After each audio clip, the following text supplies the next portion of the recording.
સાતલપુર રણમાં કાળી મજૂરી કરી મીઠું પકવતા અગરિયાઓને પીવાના પાણી માટે પોકાર તંત્ર પાણી આપવામાં નિષ્ફળ।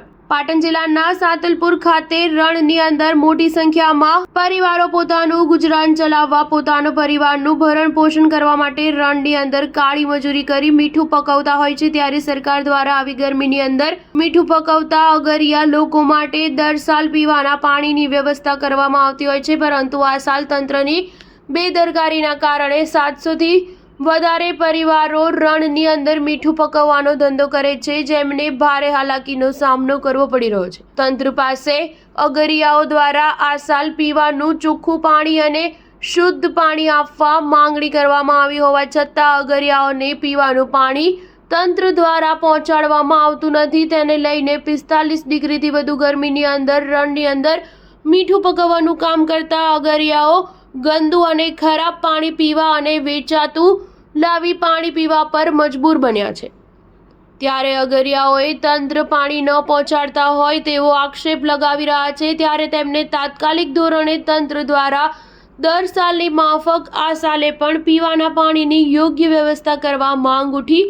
રણની અંદર કાળી મજૂરી કરી મીઠું પકવતા અગરિયાઓને પીવાના પાણી માટે વલખા। Star news 7 Patan. શું નામ આપનું? મારું નામ સુલતાન ઉસ્માન। સુલતાનભાઈ, તાર પાણીની શું સમસ્યા રણની અંદર? પાણીની સમસ્યા 4 મહિનાથી અમે વારંવાર કલેક્ટર સાહેબને, પ્રાંત સાહેબને બધાને રિક્વેસ્ટ કરેલી, એમને પણ પૂઠાને ભ્રામણ કરેલ, હજી સુધી પાણી ચાલુ કર્યું નથી। પીવા માટેનું પાણી બહુ ગંદુ આવે છે।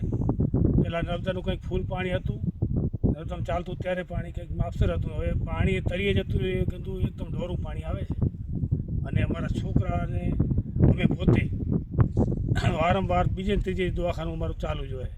અત્યારે હું અવાજ કાઢી રહ્યો છું, બરથી કાઢી રહ્યો, મારો પોતાનો અવાજ બેસલ છે। બહુ પરિસ્થિતિ ખરાબ છે, જેથી સત્વરે પાણી ચોખ્ખું પૂરઠામાંથી અમારે પીવાનું મળે તો સારું, નહીં તો રોગચાળો ફેલાશે, કોલેરો, ઝાડાને એવું પણ અત્યારે શરૂઆત તો થઈ જ ગઈ છે માંદાઈની। જેથી જેમ બને એમ પાણી વહેલાસર ચાલુ થાય પીવાનું, અમારું આરોગ્ય સચવાય। જાડેજા વધુભા જીલુભા। અમે પાણી બાબતની વાત કરીએ તો અત્યારે અમારે ગંદુ પાણી આવે છે। કલેક્ટર સાહેબને રજૂઆત કરી, પ્રાંતમાં કરી, અમારા મેઠા એસોસિએશનમાં કરી, બધાને જાણ કરતાં કોઈ પાણીનો અમારે નિકાલ આવતો નથી। આ ગંદુ પાણી પીને અમારે બીમારી ભોગવવી પડે। તો અમારે સરકારશ્રીને વિનંતી કે અમને પાણી સરકારશ્રી ચાલુ કરે તો અમારે તો બીમારી ઓછી થાય। શું નામ આપનું? મારું નામ રજાભાઈ છે। અમે રણમાં રહી છીએ અને અમારે રણમાં પાણી પીવાની તકલીફ પડે છે। અત્યારે પાણી સારું આવતું નથી, પૈસા દેતા મહિને 3000 દઈએ છીએ, પણ પાણી અત્યારે પીવા જેવું છે જ નહીં, ઢોરું બહુ આવે છે ને સંપમાં તો પાણી ભરવા આપતા નહીં।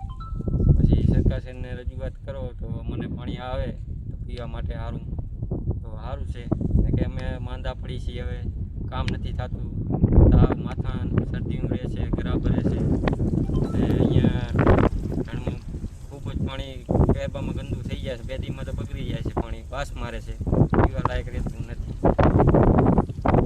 શું નામ આપનું? નજર મોહમ્મદ અબ્દુલભાઈ। નજરભાઈ, પાણીની શું સમસ્યા છે? પાણીની અત્યારે જે ઉનાળો આવી રહ્યો 4-4.5 અને અગરિયા દ્રક્ષ મંચ દ્વારા વારંવાર રજૂઆત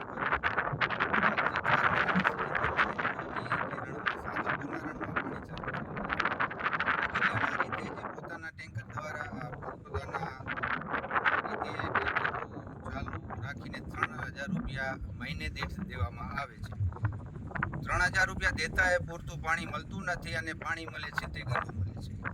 અને સરકારને વારંવાર રજૂઆત કરવાથી આ ઉનાળો આવેલો છે, અગરિયાને પાણી પૂરતું મળતું નથી, સરકાર પાણી હજી સુધી ચાલુ કરેલ નથી। જો સાંતલપુરમાં